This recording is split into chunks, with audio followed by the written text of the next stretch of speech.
제가 우리 이현수 권사님이 이제 소천하시고 나서 예배를 드릴 때 그 이제 빈자리, 우리 이현수 권사님이 항상 앉아 있었던 그 자리가 비어 있다는 그 상실이 이제 되게 마음이 아팠는데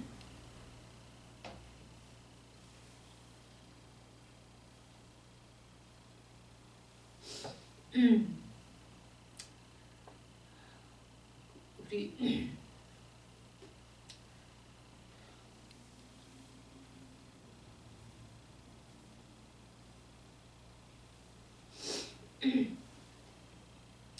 그런 생각을 했어요. 우리 전영재 장로님이 그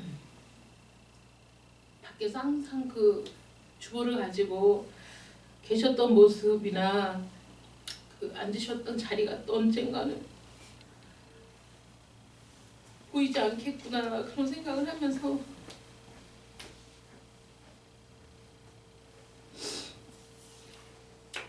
그러게 가끔가다 그런 생각을 했어요. 언젠가는 그걸 또 우리가 그리워할 날이 있겠구나. 교회 오면서 보이지 않는 그 장로님의 모습을 우리가 또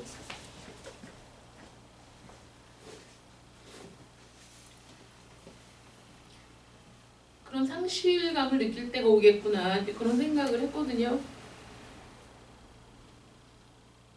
근데 뭐 지금 이제 뭐 위험한 상황은 아니시지만은 이제 비어 있네요, 자리가. 그래서 여러 가지로 참 마음이 아프고, 우리 인생이 그렇게 또 지나가는구나, 우리도 또 그런 전철을 밟고 또 살아가는구나, 이런 생각이 들고, 사람의 한 평생이라는 게 사실은 또 한순간이잖아요. 정말 그 들에 피는 꽃과 같고, 그 하루아침에 피었다가 지는 들풀과 같은 그런 인생인데, 그런 인생을 살아가면서 많은 사람들이 죽음을 앞에 두고 자신의 인생을 한탄하거나 또는 그 후회하거나 왜 이렇게 살았을까 하는 그 탄식이 나온다면 얼마나 또 더 마음이 아프겠어요. 그런데 내가 주님과 함께, 하나님과 함께 한평생을 살았다는 사실에 대해서 자신의 인생을 돌아보며 그 기뻐하고 즐거워하고, 그리고 주님을 다시 만날 그 소망에 우리가 기쁨으로 그 날을 기다린다면 그것처럼 또 아름다운 인생이 없다, 그런 생각이 듭니다. 그래서 이제 오늘 말씀은 이제 그 일주일 전부터 생각은 하고 있었는데, 우리가 이 8장에 들어오면서 이제 교회에 그 초대교회에 어떤 시련이 닥치는 그런 순간이죠. 그 성도들을 이제 생각해 봤을 때 예수님과 함께 있을 때 즐거웠고, 그 다음에 예수님이 십자가에 달리셨을 때 그들은 큰 충격에 빠졌다가 다시 그 주님이 부활하신 모습을 발견했을 때 그 기쁨은 사실 말할 수가 없는 거죠. 그 슬픔과 탄식 가운데 우리 주님을 다시 만났을 때 그들은 정말 뭐든지 할 수 있을 것 같았고, 무엇이든 가능할 것 같았고, 그 주님과 함께라면 정말 더할 나위 없는 그런 그 행복한 세상이 될 것이다 생각을 했는데, 우리 주님은 이제 승천하시고 제자들만 남았습니다. 그러나 그 전에 패배했고 실패했고 도망쳤던 모습이 아니라 부활의 주님을 목격한 그들이 그 주님의 능력을 힘입어서, 성령의 능력을 힘입어서 이제 교회가 탄생이 되고, 그들은 힘써 모이기에 힘쓰고 찬양하고 떡을 떼고 즐거워하면서, 그러면서 이제 막 그 흥황하는 모습, 교회가 성장하고 양적으로 질적으로 성장하고 부흥하는 모습들이 이제 나타났어요. 그러면서 더하여 핍박이 있었지만은 그 사도들의 능력과 사도들의 그 기도와 이런 모든 것들로 여전히 교회는 질시와 핍박을 받았지만은 성장을 계속하고 있던 중에 예루살렘에 있는 교회에 큰 핍박이 닥치게 된 거죠. 그러니까 우리 인생도 돌아보면 참 여러 가지 우여곡절이 많아서 한 사람의 인생도 태어나면서부터 죽을 때까지 여러 가지 우여곡절을 겪고 또는 겪지 않았으면 좋았을 일들도 겪게 되고 여러 가지 환난과 고통을 당하는데 교회의 역사도 사실 만만치는 않아요. 그냥 부흥했고 잘 되고 있는 것 같고 이제는 이대로만 성장하면 될 것 같고 정말 거칠 것이 없는 것 같은 상황에 그냥 망치로 내려치는 것 같은 그런 갑자기 모든 상황이 바뀌고 변화되는 그런 일들을 겪는다는 거죠. 원하지도 않았고 예측하지도 못했지만 예루살렘에 있는 교회에 큰 박해가 일어나기 시작했어요. 누구 때문에? 스데반의 순교를 시작으로 큰 박해가 주어지게 된 거죠. 근데 이런 상황까지는 예측하지 못했을 거예요. 그런데 예측하지 못한 상황이 일어난 거죠, 지금. 우리의 인생도 사실 한 치 앞도 예측할 수는 없는 겁니다.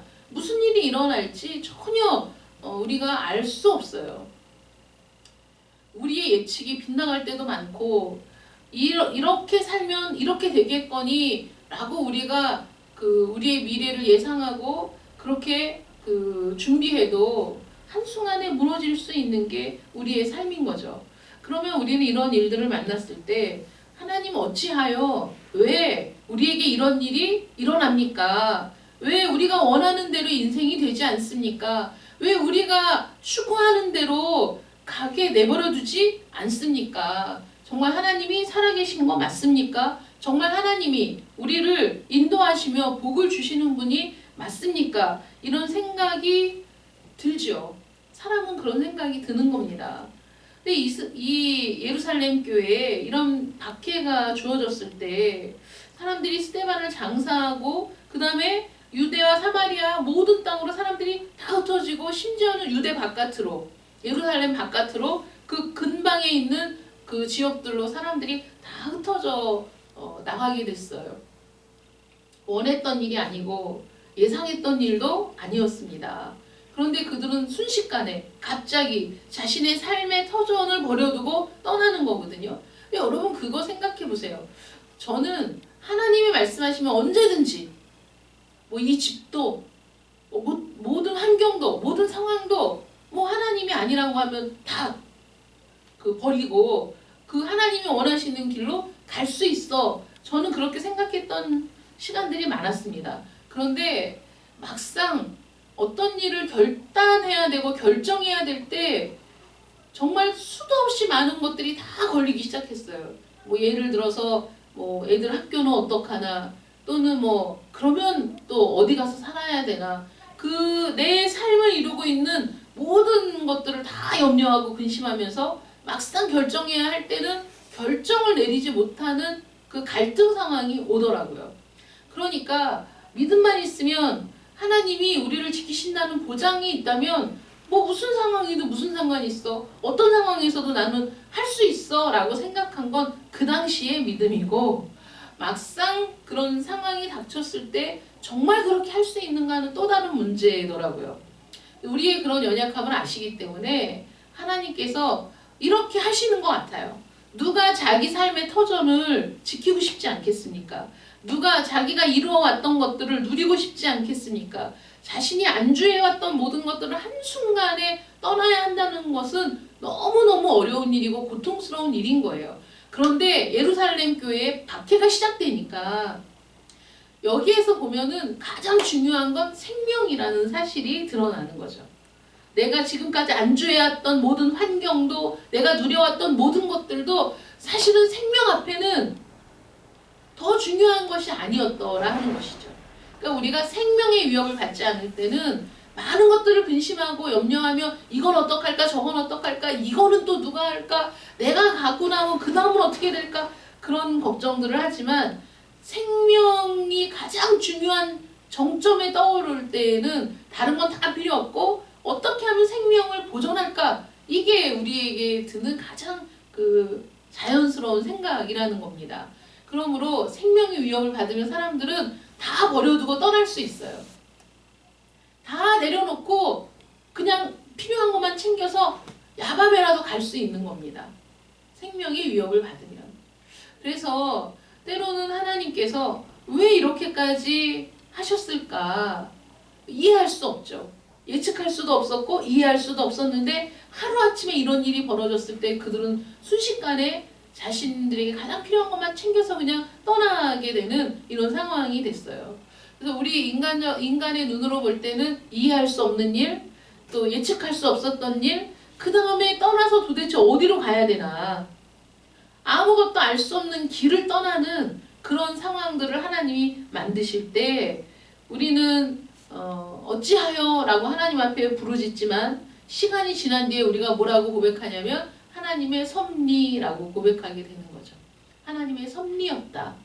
하나님의 인도하심이었다. 우리 힘으로는 도저히 그럴 수 없었지. 이렇게 고백하게 된다는 거예요. 그래서 하나님의 섭리라는 게 뭐 이 우주를 향한 하나님의 섭리도 있고 또 우리 모든 그 인류를 위한 하나님의 섭리가 있어요.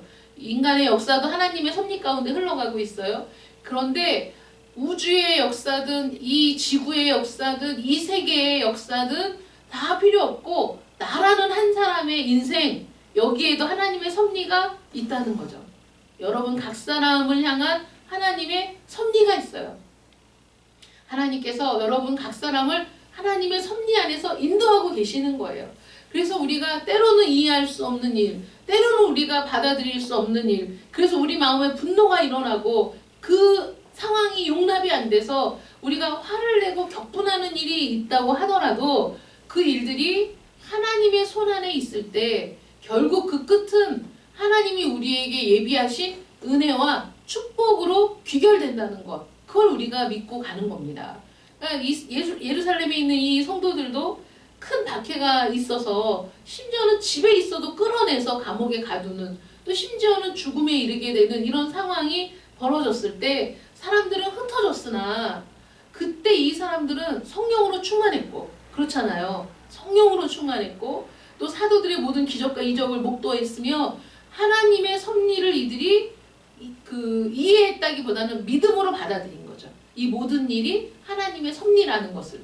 그래서 그들이 각지에 흩어져서 한 일이 뭐냐면 전도하는 거였잖아요. 복음을 전하는 것. 이해가 되세요, 여러분? 졸지에 터전을 잃어버리고 생업을 버려두고, 그리고 그들이 그 생사를 가늠할 수 없는 그런 그 방랑의 길이잖아요. 어딘가에 숨어 들어서 그 정착을 해야 되는 어려운 시기인데도 불구하고 그들이 정말 성령으로 충만했던 사람들이라는 게 드러나는 것이 그들이 가는 곳에서 복음을 전했다. 그러니까 그들은 자신들의 현실이 이해할 수 없고 왜 이런 일이 일어났는가, 또 이런 고통이 언제까지 지속될 것인가, 이 박해가 언제까지 이어질 것인지를 전혀 예측할 수 없었지만, 그러나 그 모든 것이 하나님 손 안에 있다는 것을 믿었기 때문에, 그래서 그들이 가는 곳마다 복음을 전할 수 있었고, 그리고 그 복음을 전한 지역에서 또 다른 박해가 시작이 되어도 그것을 견딜 수 있는 힘과 능력, 그거는 오직 성령의 충만한 은혜였다고 저는 믿습니다.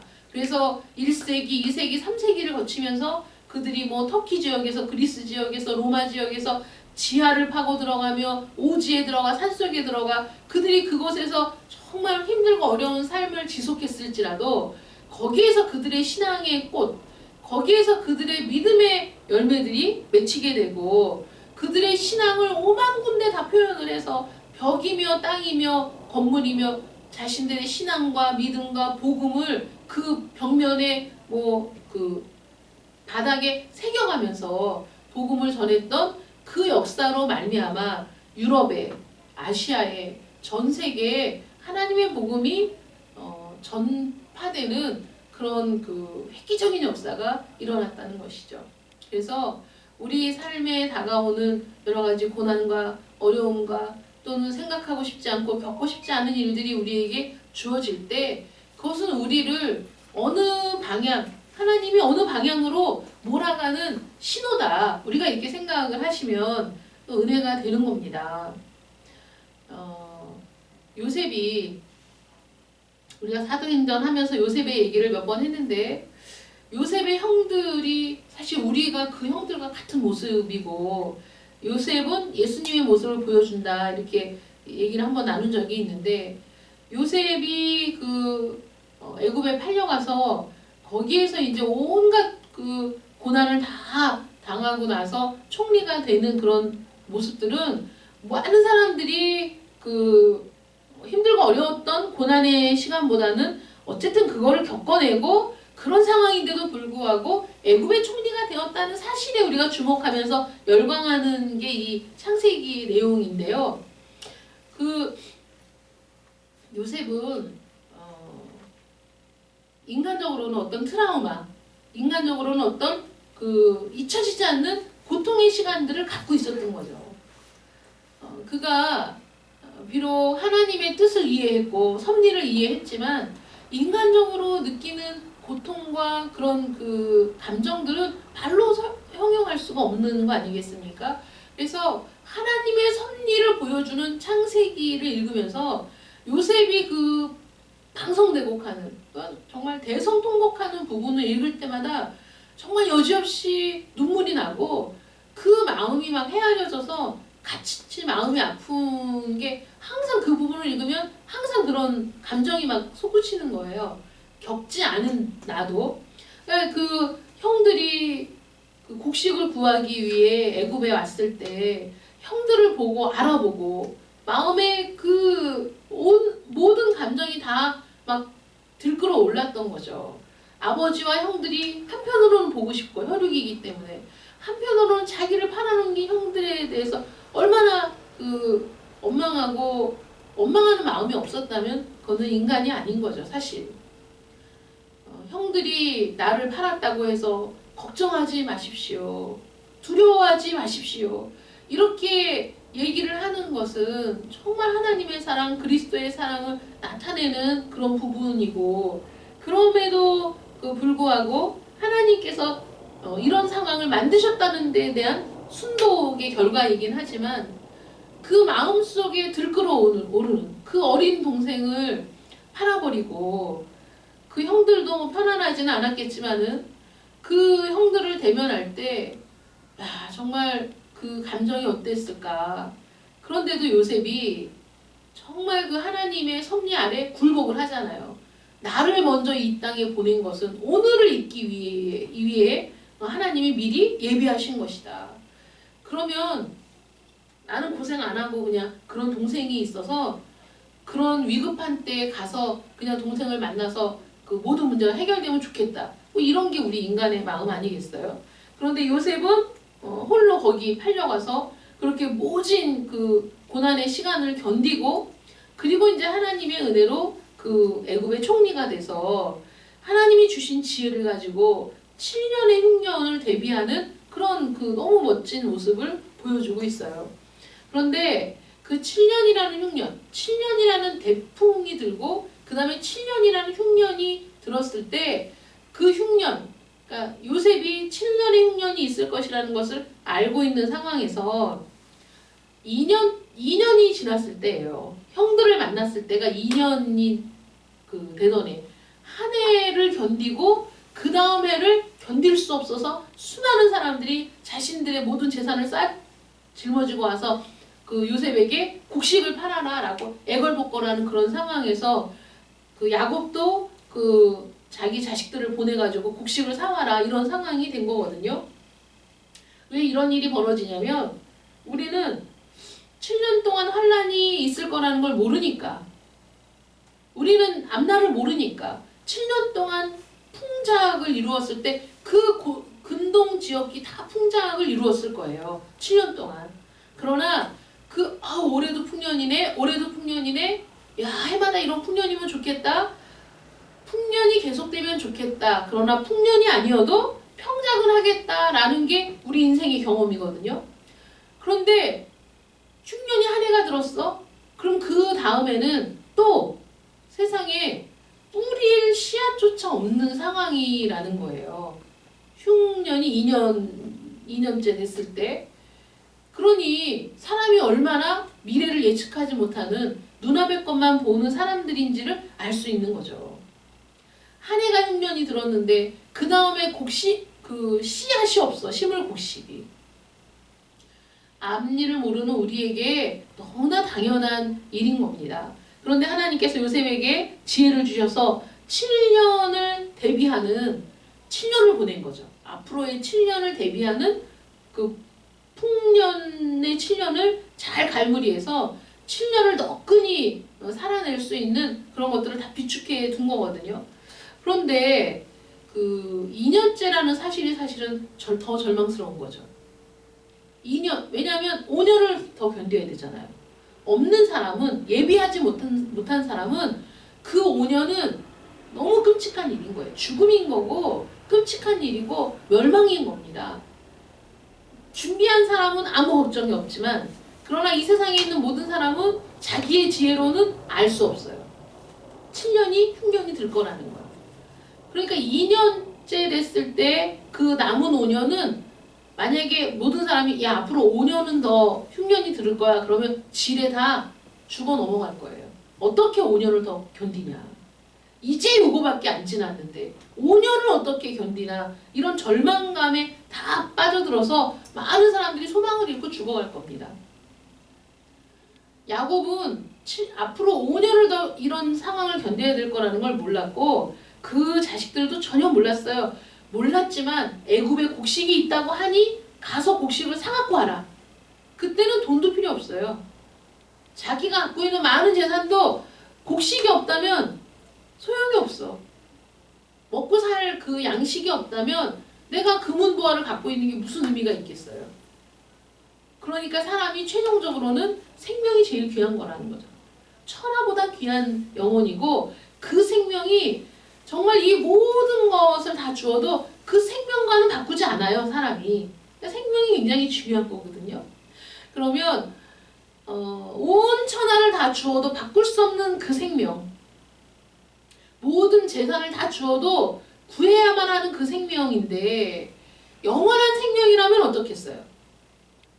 영원한 생명이라면 영원을 가르는 그런 그 결단을 해야 된다면 어떻게 하겠습니까? 당연히 영혼을 가르는 영생을 위해서는 사실 모든 걸 다 버려야죠. 그래서 천국이 뭐냐? 천국은 어떤 농부가 남의 밭을 갈다가 거기에 보화가 있는 걸 발견했어. 그러면 어떻게 합니까? 그대로 묻어두고 가서 다 팔아. 이거 찬양도 있잖아요. 냉장고도 팔고 뭐 전자레인지도 팔고 다 팔아야 돼. 모든 걸 다 팔아서 그 밭을 사는 것. 그 정도로 천국이 우리가 이 세상에서 구할 수 없는 보화, 차지할 수 없는 보화와 같이 너무나 귀한 거라는 거죠. 천국이 왜 귀한 겁니까? 나의 영생을 보낼 곳이 천국이니까 귀한 거죠. 내 생명이 가장 귀한 겁니다. 여러분들의 생명이 가장 귀한 거예요. 그래서 하나님께서는 생명의 위협을 당할 때까지 내버려 두시는 거예요. 왜냐하면 우리를 거기서 내보내야 할 때, 우리가 거기에서 결단해야 할 때, 우리가 거기에서 새로운 길, 하나님께서 예비하신 길로 가야 할 때 하나님께서는 여기까지도 떨어뜨려 놓으신다는 것이죠. 우리에게 결단을 하도록, 더 이상은 피할 곳이 없도록, 그 길이 아니면 안 되는 상황까지 몰아가시는 것, 이게 누가 하시는 일이냐? 하나님이 하시는 일이라는 거예요. 그래서 하나님이 그 상황에서 나는 어쩔 수 없이 선택한 일이었는데 시간이 지나고 나니까 그게 하나님의 섭리였다. 그게 하나님의 은혜였다는 거죠. 야곱이 자식들에게 애굽에 내려가서 곡식을 구해오라고 왜 그랬겠어요? 곡식을 구할 데가 없으니까. 곡식을 구할 곳은 거기밖에 없으니까. 그 총리가 허락을 해야만 곡식을 살 수 있으니까. 이래서 하나님은 팔아버린 자들의 양심을 괴롭히시고 그리고 다시 잃어버린 아들을 찾을 수 있는 기회를 하나님이 만들어 주신 거죠. 그 사건을 통해서. 아니면 애굽에 가서 요셉을 만날 수 있는 일이 있겠습니까?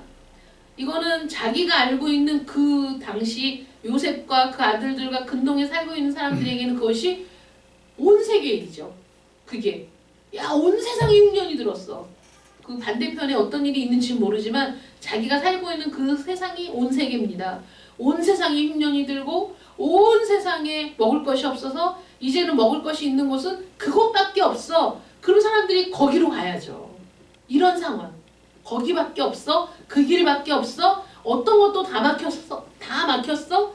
이제는 선택할 곳이 그것밖에 없어. 라는 것이 우리에게 불행 같고 우리가 비참한 상황인 것 같아도 사실은 거기에 해답이 있고 그 길로 갈 때 하나님의 예비하신 은혜가 있기 때문에 하나님이 우리가 그걸 발견하지 못할 때 그 길만 보이도록 하나님이 우리를 몰아가시는 것, 이게 하나님의 섭리라는 것이죠. 그래서 형들이 먼저 갔고 그 다음에 요셉이 자기 자신을 밝히고 그 다음에 온 가족이 내려갔을 70명이 그 애굽으로 내려갔을 때 요셉이 뭐라고 얘기하냐면, 요셉이 왕은 아니었어요. 총리였죠. 그래서 왕이 물어볼 때, 바로가 물어볼 때 이렇게 대답하십시오라고 알려주잖아요. 우리는 목축을 하는 사람들이니 그 목축을 할 수 있는 것을 주십시오. 근데 그 목축을 애굽 사람들이 경멸했거든요. 그래서 고센이라는 땅을 주는 거예요. 목초지가 그 많은 비옥한 땅. 그런데 거기가 참 비옥한 땅이었거든요. 좋은 땅. 그런데 애굽 사람들이 그 양 키우고 소 키우고 이런 일을 그 무시하고 경멸했기 때문에 목초지를 중요하게 생각하지 않았지만, 하나님은 그들이 중요하지 않다고 생각한 그 땅이 비옥한 땅이고, 그래서 거기에 이스라엘 백성들을 살게 하셔서 그 안에서, 적의 심장부 안에서 그 이스라엘이 200만 명, 그러니까 그 장정 200만 명, 그러니까 그 민족을 이룰 수 있는 그런 산실 같은, 자궁 같은 그런 곳을 하나님이 예비하시고 거기에서 이스라엘이 성장할 수 있도록 해주셨다는 겁니다. 이게 하나님의 섭리. 그런데 한 민족을 향한 하나님의 섭리가 여러분 각 사람에게도 있는 겁니다. 마태복음 25장에 보면 달란트 비유가 있어요. 그 한 주인이 종을 불러가지고 달란트를 줍니다. 한 종에겐 1달란트, 한 종에겐 2달란트, 한 종에겐 5달란트를 줬어요. 근데 그 달란트를 주고, 자 너희가 이걸로 힘써 일해서 어떤 결과를 내놓아라 주고 그 주인이 여행을 갔어요. 그러면 왜 1달란트, 2달란트, 5달란트일까? 여러분 약간 좀 부자연스럽잖아요. 우리는 보통 13579 이게 자연스럽잖아. 그러면 1달란트, 3달란트, 5달란트, 그러면 딱 그 2달란트씩 차이 나잖아요. 1달란트와 3달란트, 2달란트 차이야. 3달란트, 5달란트, 2달란트 차이. 그러면 1달란트, 3달란트, 5달란트 이렇게 주면 이게 더 자연스러울 것 같은데, 1달란트, 2달란트, 5달란트 이렇게 줬거든요. 근데 그 성경에 보면 뭐라고 되어 있냐면, 5달란트 받은 사람이 곧 나가서 장사하여 5달란트를 남겼다, 이렇게 기록되어 있어요. 그 다음에 보면 2달란트 받은 사람도 나가서 장사해서 2달란트를 남겼다. 그러니까 이 2달란트 받은 사람의 그 심리적으로 2달란트 받은 사람은 누구랑 더 가깝게 여기게 될까요? 5달란트 받은 사람? 1달란트 받은 사람. 1달란트 받은 사람과 자기가 비슷하다고 느끼는 거죠. 그리고 5달란트 받은 사람 너무 차이가 나는 것 같은 거예요. 근데 1달란트 받은 사람은 악하고 게으른 종, 주인이 그렇게 평가를 했어요. 야 이거 1달란트 갖고 뭐해? 그래서 그는 땅을 파먹고 그냥 1달란트를 묻어버렸거든. 왜냐하면 주인이 와서 다시 찾을 텐데 그 준 거 그대로 주면 되지 라는 마음이 악한 마음이라는 거예요. 그러니까 땅을 파고 묻어버렸는데, 2달란트 받은 사람이 어떻게 할 가능성이 높으냐면, 1달란트 받은 사람과 짝짝꿍 돼서 야 쟤는 왜 5달란트 줬어? 너하고 나는 왜 이렇게 조금 준 거야? 이럴 수 있는 상황인데, 2달란트 받은 사람은 어떻게 했어요? 5달란트 받은 사람처럼 했어요. 그러니까 우리는 5달란트 받은 사람일 가능성, 1달란트 받을 가능성보다는 2달란트 받을 가능성이 사실 많다고 우리는 보편적으로 이렇게 생각을 하거든요. 그런데 우리는 선택해요. 열심히 일할 것인가? 파묻어둘 것인가? 우리 눈에 두 사람의 모습이 사실 보일 수 있어요. 그런데 하나님을 의지하고 신뢰하는 사람은 나에게 2달란트를 주신 것도 하나님의 뜻이고 하나님의 섭리라고 생각을 한다는 거죠. 그래서 5달란트 받은 사람처럼 자기도 나가서 열심히 일하는 거예요.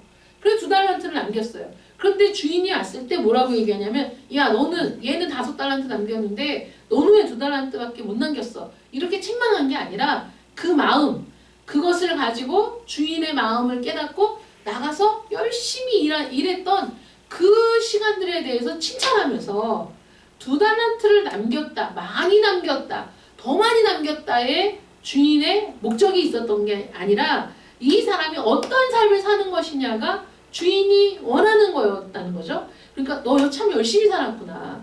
착하고 충성된 종아. 착하고 성실한 종아. 믿을만하다. 이런 인정을 한 거예요. 그러니까 5달란트 받은 사람이나 2달란트 받은 사람이나 주인의 칭찬과 인정은 차이가 나지 않았어요. 그런데 1달란트 받은 사람에게는 악하고 게으른 종아. 그래서 바깥 어두운데 슬피 울며 이를감이 있으리라. 그러니까 그 사람은 버려짐을 당한 거거든요. 그러니까 그 사람의 마음이 악하다는 거죠. 1달란트를 갖고 있었느냐 안 갖고 있었느냐 이것보다는 주인의 마음에 불순종한 종이 그 1달란트 받은 사람이었어요. 그런데 그 1달란트라는 것도 굉장히 큰 금액이거든요. 정말 사업을 할 만한 금액인 거예요. 그런데도 불구하고 이 1달란트 받은 사람은 다른 사람과 비교하고 그러면서 혼자 열폭하고 그러면서 그 자기 자신은 쓸모없는 인간이라고 자학하며 자기를 합리화시키는 그런 부류의 사람인 거죠. 그러니까 가서 묻어버린 거거든요. 우리는 어떤 일이 일어날지는 모릅니다. 앞으로 5년이나 더 흉년이 남았다는 사실도 우리는 모르고 살고 있어요.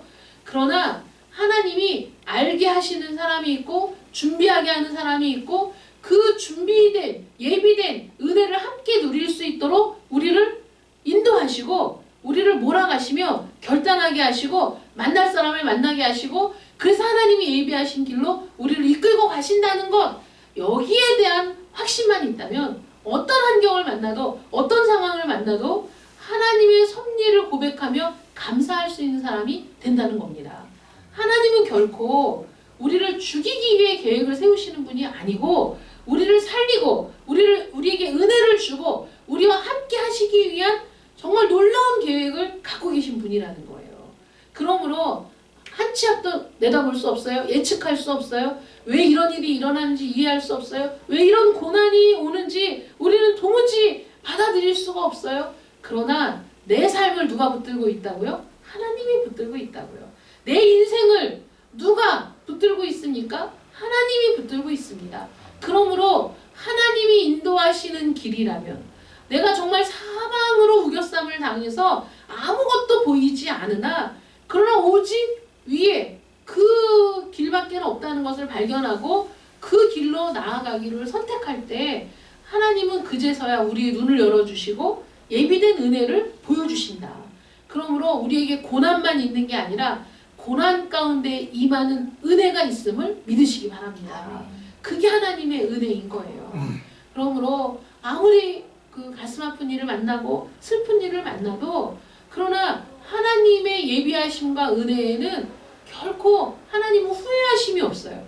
우리를 부르심에도 후회함이 없고 우리를 위한 모든 선한 계획에도 후회함이 없는 정말로 아름답고 그 좋은 계획들을 갖고 계셔서 우리를 그 길로 인도하신다는 것을 믿으시기 바랍니다.